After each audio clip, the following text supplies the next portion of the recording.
नमस्कार। सामाजिक विकास र आध्यात्मिक ज्ञान हाम्रो अभियान समाजलाई सकारात्मक बाटोमा डोर्याउन र तपाईको आजको दिनलाई शुभ एवं माधुर्य बनाउन प्रातकालीन उषाको मधुराकसँगै सामुदायिक रेडियो सराङकोट 104.6 मेगाहर्जमा हामी उपस्थित भइसकेका छौं।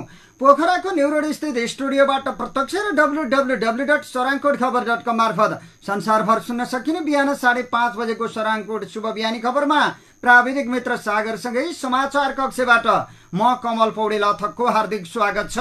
आज मिति 2080 साल साउन महिनाको 25 गते बिहिबार, नेपाल सम्बत 1143, तदनुसार सन् 2023 अगस्त 10 तारिक आज नवमी तिथि। अब सुनौ शुभ बिहानी खबरका प्रमुख शीर्षकहरू। पोखराको पृथ्वी चोकमा वर्षेनी शालिगमाथि राजनीति। पृथ्वीनारायण शाहको प्रतिमा हटाएपछि राप्रपाको विरोध। जागरुक नागरिक समाज कास्कीद्वारा बढाएको कर घटाउन माग गर्दै पोखरा महानगरपालिकाको गेटमा धरना। करको दर होइन दायरा बढाउन पूर्व मुख्यमन्त्री खगराज अधिकारीको आग्रह। पोखराका 5000 किसानलाई 1,81,00,000 प्रोत्साहन रकम वितरण। सानेपामा नेवी संघका 2 समूहबीच नाराबाजी, प्रहरी परिचालन। नेवी संघको असन्तुष्ट पक्षद्वारा देउवाको घर घेर्ने तयारी।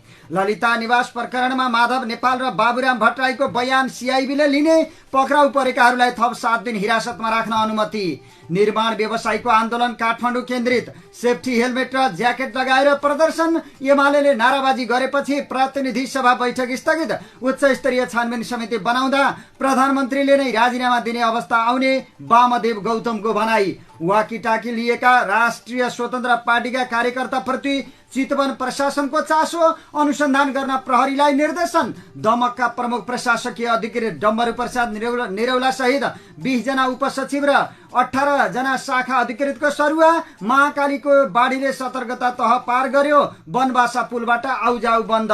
शङ्खुवासभा कारागारमा झडप, 2 जनाको मृत्यु। रामेछापमा आँखा पाक्ने बिरामी अत्याधिक बढे। बच्चा र वृद्ध बढी प्रभावित। सर्लाहीमा बाढीबाट 2 जनाको मृत्यु, 72 जनाको उद्धार। डोटीमा विषालु च्याउ खाँदा 12 जना बिरामी। पाकिस्तानमा संसद विघटन गरी अन्तरिम सरकार गठनको तयारी। पोर्चुगलको जंगलमा लागेको डढेलो नियन्त्रण बाहिर। र मौसम तत्काल सुधार नहुने। गत 12 घण्टामा बर्दियामा सबैभन्दा धेरै वर्षा। खबरहरू विस्तारमा। पोखराको पृथ्वी चोकमा रहेको पृथ्वीनारायण शाहको प्रतिमा हटाएपछि फेरि विवाद सुरु भएको छ। लखन थापाको मन्दिरले रहेको पृथ्वीनारायण शाहको प्रतिमा नभेटिएपछि बुधबार साँझ राप्रपाका कार्यकर्ताले नाराबाजी गरेका छन्। उनीहरूले पृथ्वीनारायण शाहको प्रतिमा चोरी भएको आरोप लगाएका छन्। यहाँ हाम्रो राष्ट्रपिता राष्ट्रिय विभूति पृथ्वीनारायण शाहको प्रतिमा रहेको थियो, तर बलजफ्ती चोरी भएको छ, राप्रपाले भनेको छ। बुधबार साँझ उनीहरूले पृथ्वी चोकमा केही बेर नाराबाजी गर्दै धरना दिएका थिए। बिहिबार बिहानसम्म प्रतिमा पुनर्स्थापना नभए थप आन्दोलन गर्ने राप्रपाले चेतावनी दिएको छ। अब यहाँ जसरी पनि पृथ्वीनारायण शाहको प्रतिमा शालिग ल्याउने तयारीको आन्दोलन थाल्ने छौं, राप्रपाले भनेको छ। आदिवासी जनजाति दिवसको अवसरमा नेपाल आदिवासी जनजाति महासंघले पृथ्वीचोक क्षेत्रमा र्याली निकालेको थियो। त्यसैले राप्रपाले प्रतिमा हटाउनुको दोष महासंघतिर सोध्याएको छ। तर आदिवासी जनजाति महासंघले पनि आफूहरूले प्रतिमा नहटाएको दावी गरेका छन्।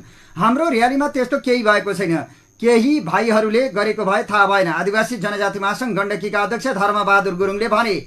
यही विषयमा पृथ्वी चोकमा झण्डै 2 दशकदेखि पटक पटक विवादसँगै झडप हुँदै आएको छ। यो चोकको नाम विभिन्न समयमा चाइना चोक, पृथ्वी चोक हुँदै लखन चोक हुँदै आएको छ। 2062-63 को जनआन्दोलनका क्रममा त्यहाँ रहेको पृथ्वीनारायण शाहको शालिग तोडफोड भएको थियो। गणतन्त्र स्थापना भएपछि शाहको शालिगको ठाउँमा लखन थापाको शालिग उभ्याएर लखन थापा चोक राखिएको थियो। 2074 असोज 9 गते मध्यरातमा पोखरा महानगरपालिकाले चोक फराकिलो पार्ने भन्दै शालिगमाथि डोजर चलाएको थियो। स्थानीय र सरकारवाला निकायसँग समन्वय बिना नै रातारात शालिग भत्काइएको भन्दै तत्कालीन मेयर मानबहादुर जेसीमाथि मगर समुदाय सम्बद्ध संघ संस्था खनिएका थिए। महानगर त्यसपछि पछाडि हटेको थियो। मगर संघ सहितको आदिवासी जनजाति समुदायसँग महानगरले 24 घण्टा भित्रै त्यहाँ शहीद लखन थापाकै शालिग राख्ने सहमति गरेको थियो। तर त्यही दिन लखनको शालिग फेरि ठड्याउने महानगरको सहमति विरुद्ध क्षेत्री समाज आन्दोलित भएको थियो। क्षेत्री समाजसँग पनि जीसीले फेरि त्यहाँ कुनै शालिग नराख्ने सहमति गरेका थिए। एकै दिन दुई समुदायसँग फरक फरक सहमति गरेपछि शालिग विवाद साम्य हुनुको साटो झन चर्किँदै गयो। शालिगका विषयमा दुई समुदायबीच विवाद चर्किँदै गएपछि महानगरले दुवै पक्षलाई सन्तुष्ट बनाउन पोखरा जामुनबोटमा शहीद पार्क बनाउने र पोखरा उपत्यकाभरि भएका सबै शालिग एकै ठाउँमा व्यवस्थित गर्ने उपाय निकाल्यो। जामुनबोटको करिब 56 रोपनी जग्गामा शहीद पार्क बनाउने महानगरको योजना बन्यो। त्यसरी पोखरा उपत्यकाभरिका विभिन्न चोकमा रहेका शालिग हटाउँदा सडक फराकिलो हुने र ट्राफिक व्यवस्थापनमा सहयोग हुने महानगरको तर्क थियो। उक्त योजना अनुसार महानगरले आर्थिक वर्ष 2075-76बाटै बजेट विनियोजन गरेर काम अगाडि बढायो। तर काम सुरु भएको 6 वर्ष बितिसक्दा समेत उपत्यका भरका सबै शालिग पूर्ण रूपमा स्थानान्तरण हुन सकेका छैनन्। त्यसमध्ये सबैभन्दा विवादमा पृथ्वी चोक आइरहन्छ। तत्कालीन समयमा महानगरले त्यहाँ लखन थापा र पृथ्वीनारायण शाह दुवैको शालिग हटाएर जामुनबोटमा राख्ने सहमति गरे पनि योजना कार्यान्वयनमा ढिलाइ गर्दा मगर समुदायले 2075 फागुन 1 गते राति लखन थापाको पूर्ण कदको शालिग उभ्याए। मगर समुदायले लखन थापाको शालिग उभ्याएपछि राष्ट्रिय प्रजातन्त्र पार्टीले गत वर्ष पृथ्वी जयन्तीमा लखन थापाको शालिग मुनि पृथ्वीनारायण शाहको प्रतिमा राख्यो। शालिग र नामकै विषयमा लामो समयदेखि विवादमा आइरहेको पृथ्वी चोकबाट शालिग महानगरले अझै हटाउन सकेको छैन। महानगरका प्रवक्ता मोती तिमल सिन्हाले तत्कालीन महानगर नेतृत्वले त्यहाँबाट शालिग सार्ने निर्णय गरेको आफूहरूलाई जानकारी भएको बताए। निवर्तमान मेयरज्यूको पालामा पृथ्वी चोक सहित सबै चोकका शालिग शहीद पार्कमा राख्ने निर्णय भएको जानकारी छ। तर यसबेला त्यो विषयमा कुनै छलफल भएको जानकारीमा आएको छैन उनले भनेका छन्। जागरुक नागरिक समाज कास्कीले पोखरा महानगरपालिकामा बढाएको कर घटाउन माग गर्दै महानगरपालिकाको गेटमा हिजो धरना दिएको छ। समाजका अध्यक्ष रामहरि ढुङ्गानाले महानगर प्रमुख धनराज आचार्य र उपप्रमुख मञ्जुदेवी गुरुङलाई कर घटाउन ज्ञापन पत्र बुझाएका हुन्। उनले जनतालाई कर बढेर परेको पीर मर्कालाई स्थानीय सरकारले सुन्नुपर्ने बताए। एक कितामा अघिल्लो वर्षसम्म 150 रुपियाँ कर रहेकोमा यस वर्ष 500 रुपियाँ पुगेको छ। महानगर क्षेत्रभित्र सञ्चालित उद्योग व्यापार र व्यवसायमा लाग्ने करको दरमा पनि परिवर्तन भएको छ।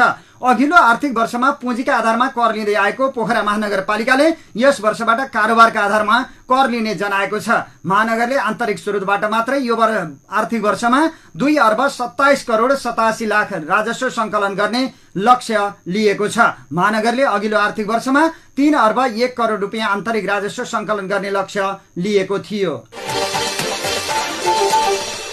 नेकपा एमाले गण्डकी प्रदेश संसदीय दलका नेता एवं निवर्तमान मुख्यमन्त्री खगराज अधिकारीले स्थानीय पालिकाले कर बढाउनु गलत भएको बताएका छन्। नेकपा एमाले गण्डकी प्रचार विभागद्वारा हिजो पोखरामा आयोजित पत्रकार सम्मेलनमा बोल्दै उनले सो कुरा बताएका हुन्। विगतमा करको दर बढाउँदा विरोध गर्ने एमाले अहिले स्थानीय पालिकाले थोरैमा 52 देखि अधिकतम 215% कर बढाउँदा किन बोल्दैन भन्ने पत्रकारको जिज्ञासामा उनले सो कुरा बताएका हुन्। अधिकारीले करको दर होइन दायरा बढाउन माग गरेका छन्।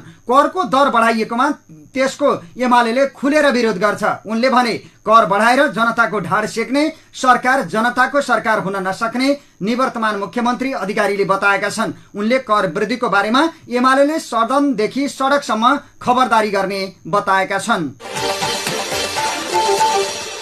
एक वडा एक पकेट कार्यक्रम अन्तर्गत पोखरा महानगरपालिकाका किसानले रु 1 करोड 81 लाख प्रोत्साहन रकम बुझेका छन्। अन्न तरकारी फलफूल लगायत कृषिजन्य उत्पादनमा लागेका 20 वडाका झण्डै 5000 किसानलाई प्रोत्साहन रकम वितरण गरिएको महानगरको कृषि महाशाखाले जनाएको छ। महानगरले गत आर्थिक वर्षको स्वीकृत कार्यक्रम अनुसार तरकारी खेती विस्तार, मौरी पालन, आलु, उवा, सुन्तला, उखु र चैते धान खेती गर्ने किसानलाई प्रोत्साहन रकम प्रदान गरेको हो। महाशाखा प्रमुख मनोहर कड़रियाका अनुसार वडा नम्बर 5, 18, 13, 14, 22, 23, 24, 25, 31 र 33 वडामा तरकारी, 16, 20, 28 र 30 मा मौरी, 15 र 27 मा आलु, 26 मा चैते धान, 19 मा उवा, 21 मा सुन्तला र 32 मा उखु खेतीको पकेट क्षेत्र तोकेको छ। नेपाली कांग्रेसको केन्द्रीय कार्यालय सानेपामा नेपाल विद्यार्थी संघका 2 समूह बीच नाराबाजी भएको छ। दुजाङ शेर्पा नेतृत्वको नेविसंघ संस्थापन पक्ष र नेविसंघ असन्तुष्ट पक्ष बीच बुधबार दिउँसो नाराबाजी भएको हो। सभापति शेरबहादुर देउवाले सोमबार बेलुकी नेविसंघको 710 सदस्य समिति मनोनित गरेका थिए। असन्तुष्ट पक्षले सानेपामा बुधबार समानान्तर समिति गठन गर्न विद्यार्थी भेला गरेपछि दुई समूहले नाराबाजी गरेका हुन्। कांग्रेस कार्यालय सानेपामा ठूलो संख्यामा प्रहरी परिचालन गरिएको थियो। समानान्तर समिति घोषणा गर्ने तयारी गरेकाहरूलाई प्रहरीले पार्टी कार्यालय प्रवेश गर्न दिएको छैन। यता नेपाल विद्यार्थी संघको तदर्थ केन्द्रीय समिति विस्तार भएसँगै असन्तुष्ट विद्यार्थी नेताहरू विरोधमा उत्रिएका छन्। नेवी संघमा नेताका भतिज साला र आफन्त नियुक्त गरेको भन्दै असन्तुष्ट विद्यार्थी नेताहरूले समानान्तर समिति गठन गर्ने तयारी पनि गरेका छन्। समानान्तर समिति बनाउनको लागि कांग्रेसको पार्टी कार्यालयमा गए पनि प्रहरी परिचालन गरेर जान नदिएपछि आक्रोशित उनीहरूले पार्टी सभापति शेरबहादुर देउवाको घर घेर्ने तयारी गरेका छन्। नेवी संघका नेता योगेन्द्र रावलले भने पार्टी कार्यालयमा जान हामीलाई नदिएपछि त कुनै नेताको घरमा गएर कमिटी बनाउनु पर्ने हुन्छ। भोलि शेरबहादुर दाईको घर घेर्न जान्छौं, हिजो साँझ उनीहरूले भनेका हुन्। नेपाली कांग्रेसको भातृ संस्था नेवीसँग पार्टी सभापति शेरबहादुर देउवाले सोमबार 710 जनालाई मनोनित गरेपछि मनोनयनमा नपर्नेहरूले विरोध गरिरहेका हुन्। केन्द्रीय कार्य समितिमा परेका एक विद्यार्थी नेताका अनुसार त्रिभुवन विश्वविद्यालयका उपप्राध्यापक प्रेम चलाउनेलाई कुटपिट गरेको आरोप लागेका योगेन्द्र रावल, दीपक ओझा, रूपेश शाह मनोनित कार्य समितिमा नपरेपछि आन्दोलनमा उत्रिएका हुन्। नाम बताउन नमानेका उनी भन्छन् अहिले हेर्नुभयो भने आन्दोलनको नेतृत्व नै योगेन्द्र रावलले गरिरहेका छन्। आफू नपर्दा अवश्य पनि चित्त बुझ्दैन नै, तर उनीहरूले पनि आफूहरू किन परिएन भनेर मनन गर्नुपर्दछ। उनीहरूमाथि उपप्राध्यापक चलाउनेमाथि आक्रमण गरेको आरोपमा जिल्ला अदालतमा मुद्दा परेको छ। उनीहरूलाई मनोनित गर्दा नेवीसँग मात्र नभएर सिङ्गो पार्टी नै विवादित हुने भएपछि नेतृत्वले उनीहरूलाई मनोनित नगरेको हुन सक्ने ती विद्यार्थी नेताले बताएका छन्। यसअघि 2078 को चैत्रमा देउवाले दुजाङ शेर्पालाई नेवीसँगको अध्यक्ष बनाएका थिए। एक वर्षभित्र महाधिवेशन गर्ने जिम्मेवारी पाएका शेर्पाले 2 वर्षपछि मात्रै केन्द्रीय समिति पाएका छन्। अध्यक्ष शेर्पा भने अन्यायमा परेकालाई समेटेर जाने बताउँछन्। उनी भन्छन् ठूलो संगठनमा यस्ता गुनासो त हुन्छ नै, तर सबैलाई समेटेर लाने प्रयास हुन्छ। अन्यायमा परेका साथीहरूको माग सम्बोधन हुनेछ। ललिता निवास जग्गा अनियमिततामा अनुसन्धान गरिरहेको प्रहरीको केन्द्रीय अनुसन्धान ब्युरो सीआईबीले यसमा नाम मुछिएका पूर्व प्रधानमन्त्रीहरू द्वय माधव कुमार नेपाल र बाबुराम भट्टराईसँग बयान लिने भएको छ। कतिपय आरोपितहरूले बयानका क्रममा तत्कालीन सरकारको निर्णय पालनाका क्रममा आफूहरूमाथि अनुसन्धान भएको भन्दै माथिल्लो तहलाई पनि छानबिनमा ल्याउनु पर्ने माग गरेका थिए। आइतबार सर्वोच्च अदालतले ललिता निवासको जग्गाका विषयमा मन्त्री परिषदबाट समेत निर्णय भएको देखिएको भन्दै माथिल्लो तहसम्म अनुसन्धान गर्न निर्देशन दिएको थियो। पक्राउ परेका र बयानमा तानिएका कतिपय आरोपितहरूले तत्कालीन सरकारले गरेको निर्णय कार्यान्वयन गर्ने क्रममा आफूहरू संलग्न भएको भन्दै निर्णयकर्तालाई नै यसको बारेमा सोध्नुपर्ने बयान दिएका छन्। सीआईबी स्रोतले भन्यो, कागजातबाट त देखिन्छ नै, बयानमा समेत नाम मुछिएपछि हामीले उहाँहरूलाई बोलाएर बयान लिने तयारी गरेको हो। प्रहरी हेडक्वार्टर स्रोतका अनुसार पूर्व प्रधानमन्त्री द्वय माधव कुमार नेपाल र डाक्टर बाबुराम भट्टराईसँग समन्वय गरेर सीआईबीले उनीहरूसँग सोधपुछ गर्नेछ। साथसाथै पूर्व मन्त्रीहरू विजय कुमार गक्षधर, चन्द्रदेव जोशी र डम्बर बहादुर श्रेष्ठ लगायतको हकमा पक्राउ पूर्जी जारी भएको छ। पूर्व मुख्य सचिव लीलामणि पौडेलसँग पनि सीआईबीले सोधपुछको तयारी गरेको छ। ललिता निवास जग्गा प्रकरणमा 2066 र 2067 सालमा माधव कुमार नेपाल नेतृत्वको सरकारले केही विवादास्पद निर्णय गरेको थियो। 2079 सालमा डाक्टर बाबुराम भट्टराईको सरकारले सरकारी जग्गा पशुपति टेकिन्छ गुठीका नाममा लैजाने निर्णय गरेको थियो। सीआईबीको टोलीले यसबारेमा प्रहरी प्रधान कार्यालयका अधिकारीहरू, महान्यायाधिवक्ता र जिल्ला सरकारी वकिल कार्यालयका सरकारी वकिलहरूसँग पनि छलफल गरिसकेको छ। बयानका क्रममा यसअघि अख्तियार दुरुपयोग अनुसन्धान आयोगले अपनाएको मोडेल नै उपयुक्त भएको उनीहरूको निष्कर्ष छ। अख्तियारले उनीहरूलाई कार्यालयमा नबोलाई उच्च पदस्थ अधिकारी कर्मचारीको टोली पठाएर घरमै बयान लिएको थियो। सीआईबी स्रोतका अनुसार राजनीतिक समीकरण समेत प्रभावित हुने गरी शीर्षस्थ नेतासँग बयान लिनुपर्ने 2 कारण रहेका छन्। पहिलो, पक्राउ परेका कतिपयले यसबारे मन्त्री परिषदबाट निर्णय गर्नेलाई अनुमति दिएको भन्दै हामीलाई मात्रै किन बलिको बोको बनाइएको भनी आक्रोश पोखेका थिए। अर्कोतर्फ आम वृत्तमा र सार्वजनिक रूपमा उच्च पदस्थहरूलाई अनुमति दिन खोजिएको भनी प्रश्न उठेका बेलामा सर्वोच्च अदालतले समेत यसबारे प्रश्न उठाएको हो। 3 दिन अघि सर्वोच्च अदालतले तल्ला तहका कर्मचारीमाथि मात्रै अनुसन्धान गर्दा समग्र न्याय प्रणाली प्रतिको आम विश्वासको जोखिम बढ्ने भन्दै पिरामिडको माथिल्लो तहमा पुग्न प्रहरीलाई आदेश दिएको थियो। केही अलमल देखिएको प्रहरी आइतबार सर्वोच्च अदालतको आदेशपछि माथिल्लो तहको बयान अनिवार्य रहेको निष्कर्षमा पुगेको हो। ललिता निवास प्रकरणको अनुसन्धान गरिरहेको सिआइबीका अनुसार 2049 देखि 2070 सालसम्म 5 पटक गरी ललिता निवासको 143 रोपनी सरकारी जग्गा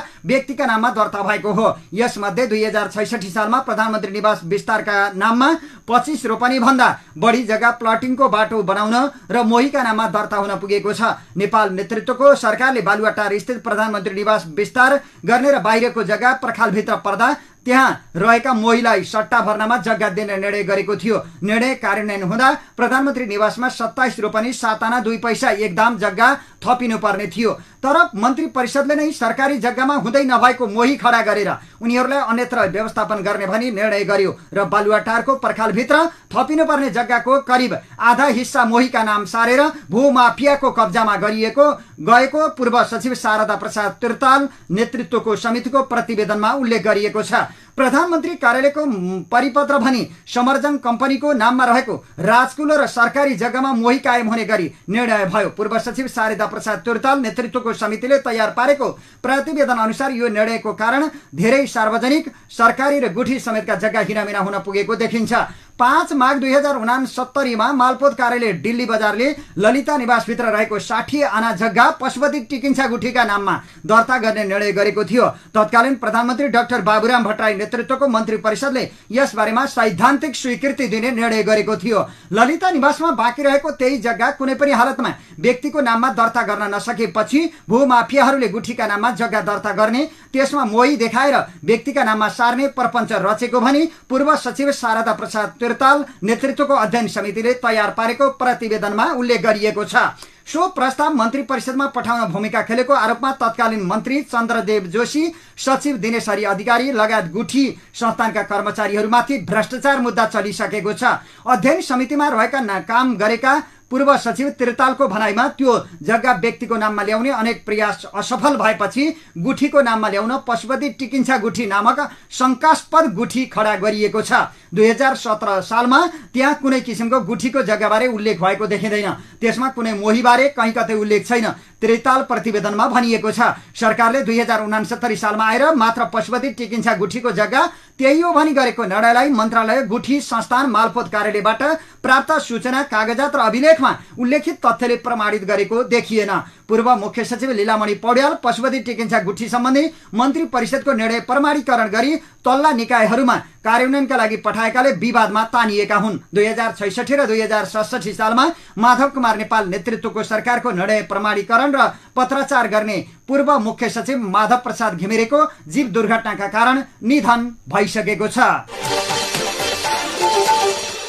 यसैबीच ललिता निवास प्रकरणमा पक्राउ परेकाहरूलाई थप 7 दिन हिरासतमा राखेर अनुसन्धान गर्न अदालतले अनुमति दिएको छ। जिल्ला अदालत काठमाडौँले थप 7 दिन हिरासतमा राखेर अनुसन्धान गर्न अनुमति दिएको केन्द्रीय अनुसन्धान ब्युरोले जानकारी दिएको हो। ब्युरोले असार 12 मा भाटपटेनी सुपरमार्केटका सञ्चालक 69 वर्षीय गुरुङ र पूर्व निर्वाचन आयुक्त 69 वर्षीय सुधीर कुमार शाह सहित 4 जनालाई पक्राउ गरेको थियो। सो मुद्दामा अहिलेसम्म पक्राउ पर्नेको संख्या 20 पुगेको छ।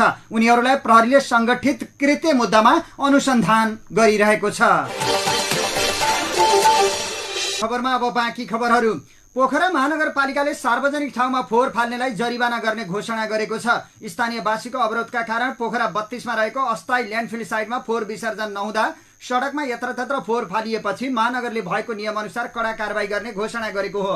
पोखरा महानगरको फोहोर मैला व्यवस्थापन नियमावलीको नियम 24 को खण्ड 6 मा गरिएको व्यवस्था बमोजिम घर, कम्पाउन्ड वा परिसरको फोहोर मैला सडक वा अन्य सार्वजनिक स्थलमा जथाभावी राख्ने, फाल्ने वा थुपार्ने कसुर गरेको पाइए 5000 देखि 15000 सम्म जरिवाना गर्न सक्ने प्रावधान राखिएको छ। महानगरले सोही नियमावली अनुसार जथाभावी फोहोर फाल्नेहरू विरुद्ध अभियान थाल्ने भएको हो। 12 दिन सडकमा फोहोर थुप्रिएपछि महानगरले न्यू रोड लगायतका क्षेत्रमा फोहोर फाल्नेहरूमाथि निगरानी गरेको छ। यता महानगरपालिकाले पुनः पोखरा 32 लामेआलमा रहेको अस्थायी ल्यान्डफिल साइटमा फोहोर विसर्जन गर्न सुरु गरेको छ।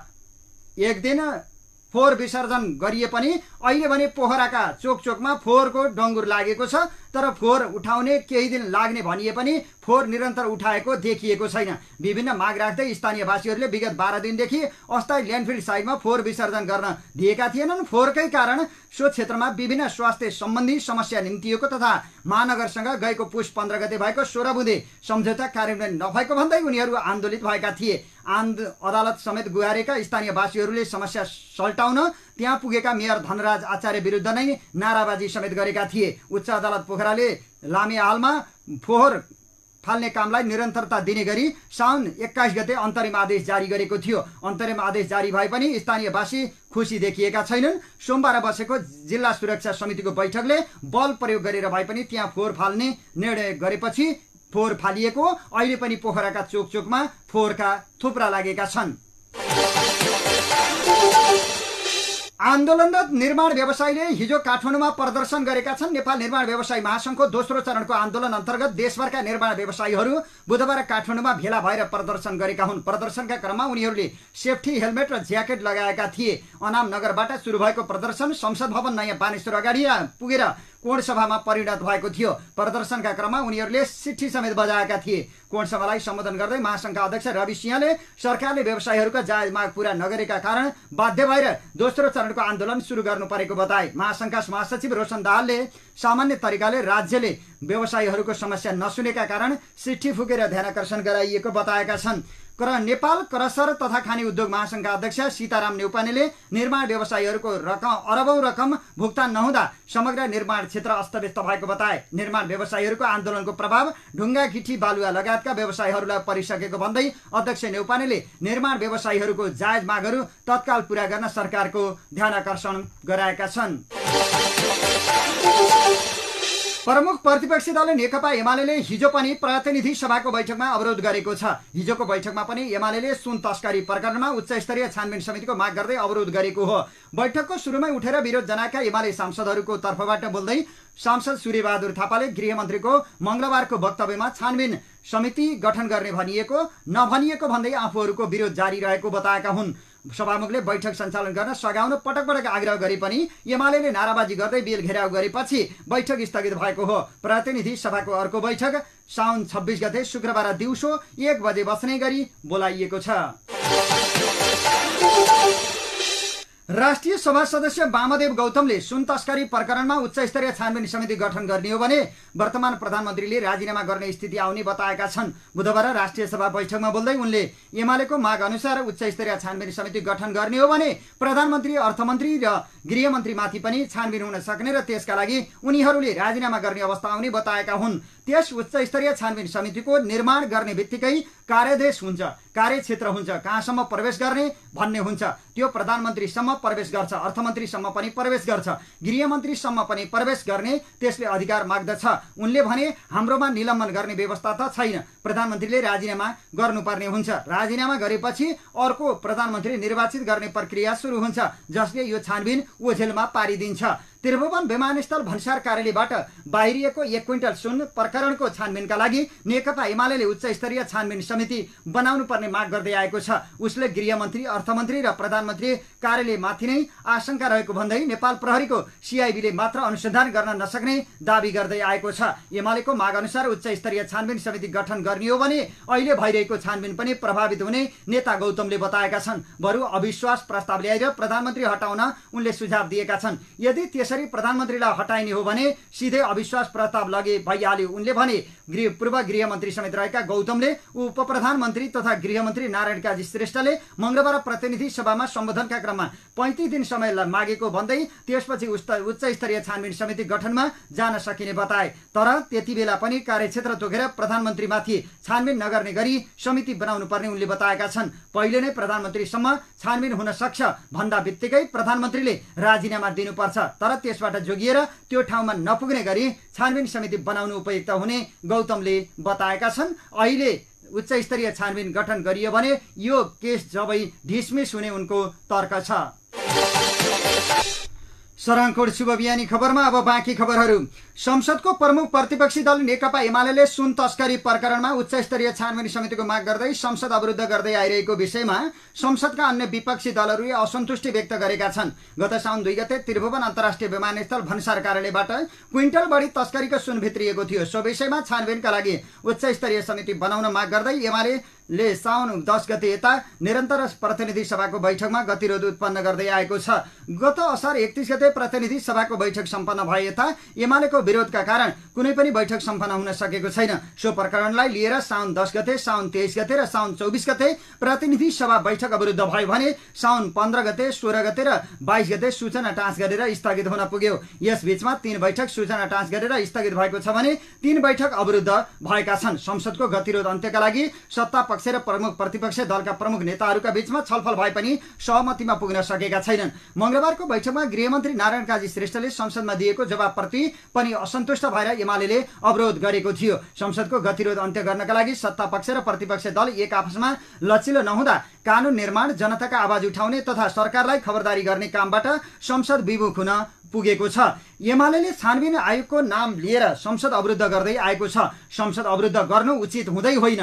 नेपाली जनताले देखेका छैनन् र नेपालमा बनेका आयोगहरू राष्ट्रिय जनमोर्चाका अध्यक्ष चित्रबहादुर केसी भन्छन्। उनले भने मल्लिक आयोगले के गर्यो, के ल्यायो, त्यो कसले कार्यान्वयन गर्यो। हिजो एमाले पनि सत्तामा थियो। मल्लिक आयोग, रायमाझी आयोग, मधेसमाथि गरिएको अत्याचारको छानबिन गर्न बनाएको लाल आयोग, यी आयोगको प्रतिवेदन सार्वजनिक गरेर कारबाही गर्छन् त यिनीहरूले।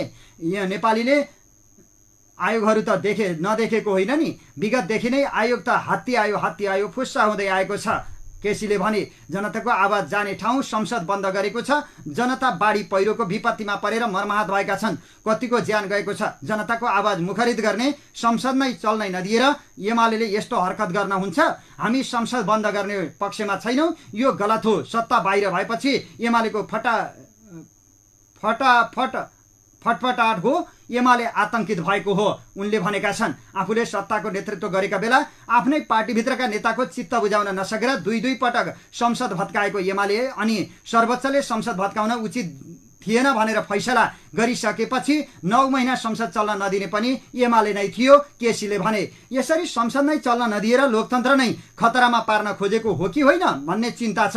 यही सरी लगातार संसद बन्द गरिरहँदा जनताले कति सही रहने हो। एमाले गरेको यो क्रियाकलाप बिल्कुल बेठिक छ। यता सुन प्रकरणमा सरकारले पनि केही मान्छेलाई पक्राउ त गरेको छ, तर यो खास ठाउँमा पुग्छ कि पुग्दैन भन्नेमा शंका छ। राष्ट्रिय जनमोर्चाका अध्यक्ष चित्रबहादुर केसीले भनेका छन्। यसैबीच राप्रपाका अध्यक्ष राजेन्द्र लिङ्गदेनले पनि प्रतिनिधि सभा बैठक अवरोध गर्न सत्ता पक्ष र प्रमुख प्रतिपक्षी दल उत्तिकै जिम्मेवार रहेका छन्। हामीले सुरुदेखि नै भन्दै आएका छौँ, तस्करीको सुन प्रकरणको अनुसन्धानका सबै आयाम खोज्नु पर्दछ।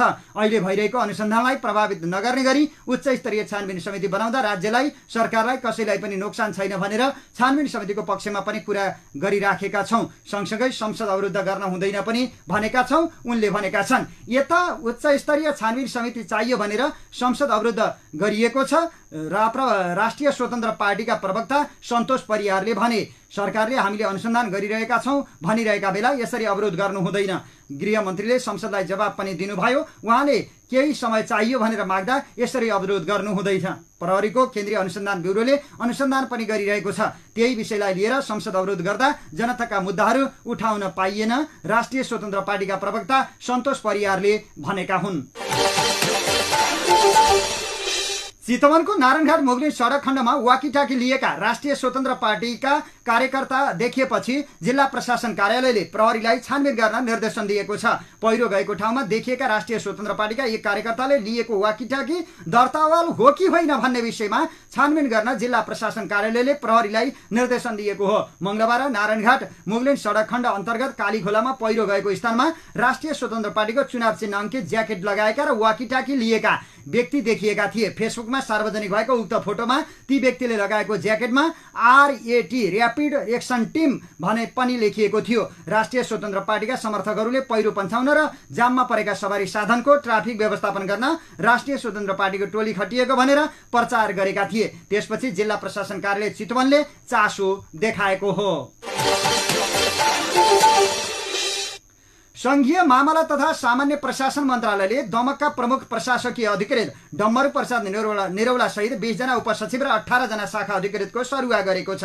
निरौला टिकटक लाइभमा एक महिलासँग देखिएपछि विवादमा तानिएका थिए। उनी मन्त्रालयको अतिरिक्त समूहमा तानिएका छन्। उनको स्थानमा तारकेश्वर नगरपालिकामा रहेका गणेशराज कार्कीलाई पठाइएको छ। मन्त्रालयले शाखा अधिकृतहरूको पनि सरुवा गरेको छ। सरुवा भएका धेरै जसोलाई तराई मधेसका स्थानीय तहहरूमा खटाइएको छ।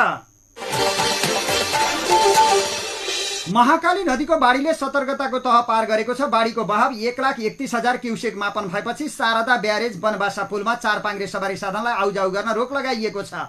जल तथा मौसम विज्ञान विभागको बाढी पूर्वानुमान महाशाखाले सूचना जारी गर्दै डडेलधुरा र कञ्चनपुरका नदी तटीय क्षेत्र र डुबान भइरहने होचा भूभागमा रहेकालाई दिउँसो 3 बजेसम्म सतर्कता अपनाउन आग्रह गरेको छ। महाशाखाका अनुसार डडेलधुरा स्थित पारी गाउँ बाढी मापन केन्द्रमा बाढीको सतहले 5.80 मिटर पार गरेको छ। सो केन्द्रमा बाढीको सतह 7 मिटर पुगेमा खतरा मानिन्छ। बाढीले सतर्कताको तह पार गरेपछि भारतीय सीमा सुरक्षा बल एसएसबीले पुरानो भइसकेको बनबासा पुलबाट 4 पाङ्ग्रे सवारी साधन चलाउन रोक लगाएको छ। कञ्चनपुरका प्रमुख जिल्ला अधिकारी गोपाल कुमार अधिकारीले भारतीय पक्षले बनबासा पुलबाट 4 पाङ्ग्रे सवारी साधन सञ्चालनमा रोक लगाएको जानकारी दिएका छन्।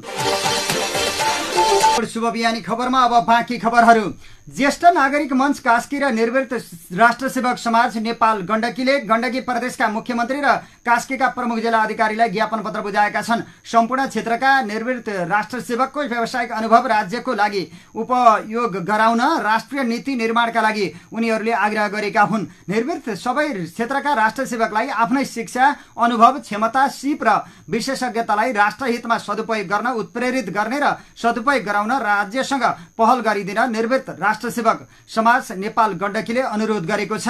निर्वृत्त राष्ट्रसेवकले पाउने निवृत्ति भरण लाभग्राहीको मृत्युपछि विधुर पति तथा विधवा पत्नीले 7 वर्षपछि पनि पुरै पाउने व्यवस्था गर्न राज्यसँग पहल गरिदिन उनीहरूले माग गरेका छन्। यसैगरी निर्वृत्त राष्ट्रसेवकलाई राष्ट्र, राष्ट्रियता, राष्ट्रिय अखण्डता, राष्ट्रिय एकता, सार्वभौमिकता, स्वाभिमान, संघीय लोकतान्त्रिक गणतन्त्रको संरक्षण र सम्वर्धन गर्न उत्प्रेरित गरिदिने साथै निवृत्ति भरण पाउनेहरूले 68 वर्षको उमेरपछि उनीहरूले पाउने गरेको निवृत्ति भरणमा 15% र महँगी भत्तामा 66% थप गर्न पहल गरिदिन उनीहरूले माग समेत गरेका छन्। निर्वृत्त राष्ट्रसेवक समाजको ज्ञापन पत्रमा संयोजक ध्रुवराज अधिकारी, प्रमुख सल्लाहकार उमाकान्त पौडेल र कास्कीका टोपराज ढुङ्गानाको हस्ताक्षर रहेको छ। यसैगरी ज्येष्ठ नागरिक मञ्चले हाल सार्वजनिक सवारी साधनमा ज्येष्ठ नागरिकलाई छुट र सुविधा दिने सम्बन्धमा बनेको कार्यविधि 2070 कार्यान्वयनमा आउन नसकेको जनाएको छ।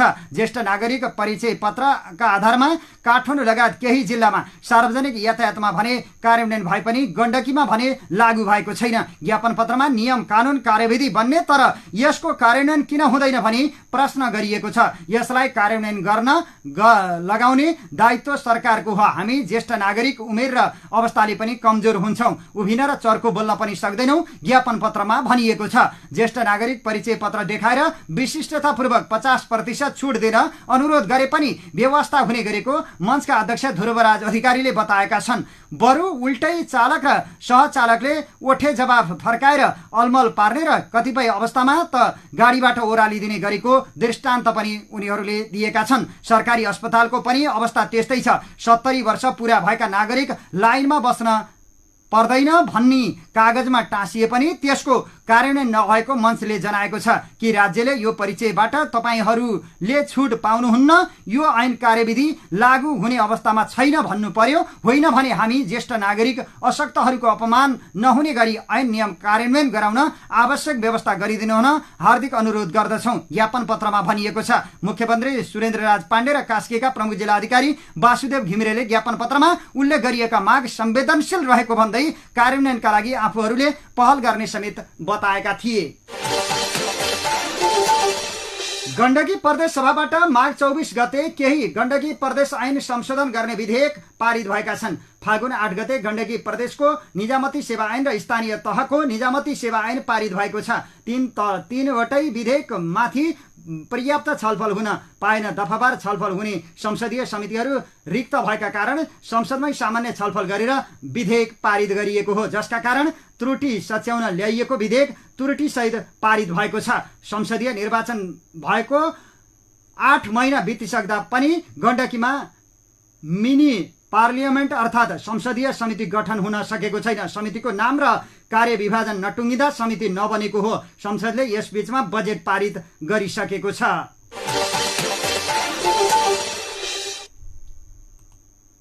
नेपाल समाजवादी पार्टीका अध्यक्ष एवं पूर्व प्रधानमन्त्री डाक्टर बाबुराम भट्टराईले चाहेर पनि गौर हत्याकाण्डबारे केही गर्न नसकेको बताएका छन्। ट्विट गर्दै उनले भनेका छन्, शान्ति प्रक्रिया र संविधान निर्माणको विशिष्ट कालखण्डमा हामीले चाहेर पनि यसबारे गौर हत्याकाण्डबारे केही गर्न नसकेकोमा आत्मआलोचित छौं। यस सहमतिप्रति लक्षित गर्दै डाक्टर भट्टराईले लेखेका छन्, गौर हत्याकाण्डको आन्तरिक र बाह्य ज्वरो नखोतलिकन र सत्ताको अङ्कगणितभन्दा माथि नउठिकन यसबारे पीडित आन्दोलनकारीहरूलाई पटक पटक ठोस र आश्वासन दिनुको कुनै अर्थ हुँदैन।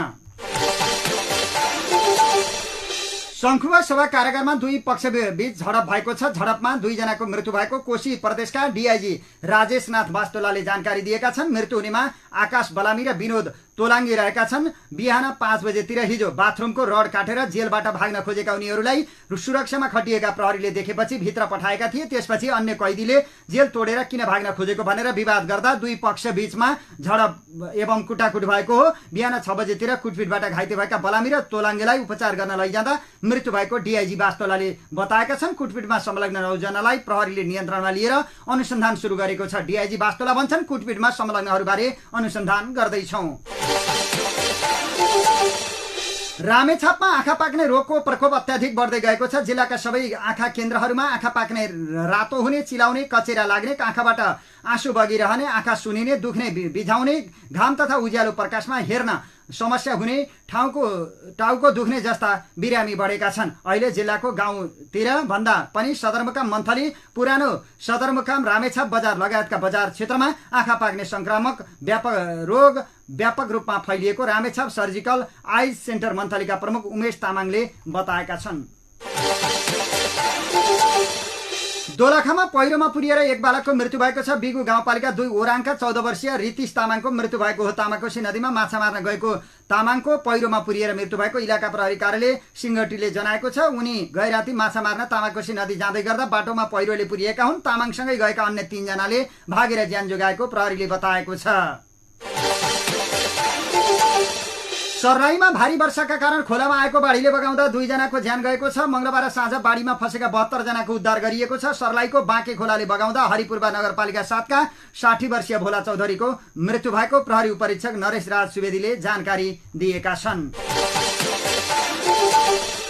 मार्केटिङका लागि सिराहा पुगेका विराटनगरका काफी उद्योगी मृत फेला परेका छन्। विराटनगर स्थित पाथिभारा काफी उद्योगका सञ्चालक 28 वर्षीय सिद्धान्त भट्टराई अर्धनग्न अवस्थामा मृत फेला परेका हुन्। उनी मंगलबार काफीको मार्केटिङका लागि गएका थिए। बुधबार सिराहाको मिर्चैया नगरपालिका 5 कठारी चोक स्थित शम्भु होटलको पछाडि उनको शव फेला परेको प्रहरीले जनाएको छ। डोटीमा विषालु च्याउ खाँदा 12 जना बिरामी परेका छन्। आदर्श गाउँपालिका 2 करङ्गेमा मंगलबार विषालु च्याउ खाएर उनीहरू बिरामी भएका हुन्। दिपायल मेललेख सडकमा काम गर्ने मजदुर च्याउ खाएपछि बिरामी भएको इलाका प्रहरी कार्यालय आदर्शका प्रहरी वरिष्ठ नायब उपनिरीक्षक केशव जोशीले जानकारी दिएका छन्। पाकिस्तानको संसद विघटन हुने भएको छ। संसदको विघटनले देशको सबैभन्दा लोकप्रिय राजनीतिज्ञ इमरान खानलाई समावेश नगर्ने निर्वाचनको पर्यवेक्षण गर्ने कर्मचारीको नेतृत्वमा अन्तरिम सरकार गठन गरेको छ। गत वर्षको अप्रिलमा पूर्व अन्तर्राष्ट्रिय क्रिकेट स्टारलाई सत्ताबाट हटाइएपछि देश राजनीतिक उथलपुथलमा परेको छ। उनको पार्टीमाथि 1 महिना लामो दमनपछि सप्ताहन्तमा उनी भ्रष्टाचारको अभियोगमा जेलमा रहेका छन्। पोर्चुगलको जंगलमा लागेको डढेलो नियन्त्रण बाहिर गएको छ। दक्षिणी शहर ओडे मिरा नजिकको जंगलमा डढेलो फैलिएपछि नजिकै जोखिम बस्तीका 1400 मानिसलाई सुरक्षित ठाउँमा सारिएको छ। त्यहाँ 800 भन्दा धेरै अग्नि नियन्त्रक सहित हेलिकप्टर परिचालन गरिएको छ। सोराङकोट शुभ बिहानी खबरको अन्त्यमा अब मौसम। नेपालमा मनसुनी वायुको साथै बिहार आसपासमा रहेको न्यून चापीय प्रणालीको प्रभाव रहेको मौसम पूर्वानुमान महाशाखाले जनाएको छ। गैराती, कोशी, मधेस, लुम्बिनी र सुदूरपश्चिम प्रदेशका 1-2 स्थानमा चट्याङसहित भारी वर्षा भएको छ। आज पनि देशभर सामान्यदेखि पूर्ण बदली रहनेछ। सबै प्रदेशका केही स्थानहरूमा हल्कादेखि मध्यम वर्षाको सम्भावना रहेको छ। आज दिउँसो कोशी, गण्डकी, लुम्बिनी र सुदूरपश्चिम प्रदेशका 1-2 स्थानमा चट्याङसहित भारी वर्षाको सम्भावना रहेको छ। भरे राति देशभर सामान्य बदली रहनेछ। कोशी र लुम्बिनी प्रदेशका केही र बाँकी प्रदेशका थोरै स्थानहरूमा हल्कादेखि मध्यम वर्षाको सम्भावना रहेको छ। कोशी र लुम्बिनी बाहेकका 1-2 स्थानमा चट्याङ सहित भारी वर्षाको समेत सम्भावना रहेको जनाइएको छ। सराङकोट शुभ बिहानी खबरको अन्त्यमा प्रमुख खबरका शीर्षकहरू फेरि एकपटक। पोखराको पृथ्वी चोकमा वर्षेनी शालिगमाथि राजनीति, पृथ्वीनारायण शाहको प्रतिमा हटाइएपछि राप्रपाको विरोध, जागरुक नागरिक समाज कास्कीद्वारा बढाइएको कर घटाउन माग गर्दै पोखरा महानगरपालिकाको गेटमा धरना, करको दर होइन दायरा बढाउन पूर्व मुख्यमन्त्री खगराज अधिकारीको आग्रह, पोखराका 5000 किसानलाई 1,81,00,000 प्रोत्साहन रकम वितरण, सानेपामा नेविसंघका 2 समूहबीच नाराबाजी, प्रहरी परिचालन, नेविसंघको असन्तुष्ट पक्षले देउबाको घर घेर्ने तयारी, ललिता निवास प्रकरणमा माधव र बाबुरामको बयान सीआईबीले लिने, पक्राउ परेकाहरूलाई थप 7 दिन हिरासतमा राख्न अनुमति, निर्माण व्यवसायीको आन्दोलन काठमाडौँ केन्द्रित, सेफ्टी हेलमेट र ज्याकेट लगाएर प्रदर्शन, एमाले नाराबाजी गरेपछि प्रतिनिधि सभा बैठक स्थगित, उच्च स्तरीय छानबिन समिति बनाउँदा राज्य प्रधानमन्त्रीले नै राजीनामा दिने अवस्था आउने वामदेव गौतमको भनाई, संसद अवरोधप्रति अन्य विपक्षी दलहरूको असन्तुष्टि, सत्ता बाहिर हुँदा एमालेलाई छटपटी, वाकी टाकी लिएका राष्ट्रिय स्वतन्त्र पार्टीका कार्यकर्ताप्रति चितवन प्रशासनको चासो, अनुसन्धान गर्न प्रहरीलाई निर्देशन, दमकका प्रमुख प्रशासकीय अधिकृत डम्बरू प्रसाद निरौला सहित 20 जना उपसचिव र 18 जना शाखा अधिकृतको सरुवा, महाकालीको बाढीले सतर्कता तह पार गर्यो, बनबासा पुलबाट आउजाउ बन्द, शङ्खुवा सभा कारागारमा झडप 2 जनाको मृत्यु, रामेछापमा आँखा पाक्ने बिरामी अत्याधिक बढे, बच्चा र वृद्ध बढी प्रभावित, सर्लाहीमा बाढीबाट 2 जनाको मृत्यु, 72 जनाको उद्धार, डोटीमा विषालु च्याउ खाँदा 12 जना बिरामी, पाकिस्तानमा संसद विघटन गरी अन्तरिम सरकार गठनको तयारी, पोर्चुगलको जंगलमा लागेको डढेलो नियन्त्रण बाहिर र आज देशभर सामान्यदेखि पूर्ण बदली, 4 प्रदेशमा भारी वर्षाको सम्भावना।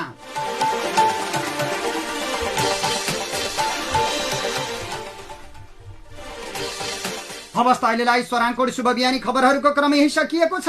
अबको केही बेरमा नेपाली बहस लिएर उपस्थित हुने नै छौं। तबसम्मको लागि प्राविधिक मित्र सागरसँगै समाचार कक्षबाट म कमल पौडेल अथक बिदा चाहन्छु। नमस्कार, शुभ दिन।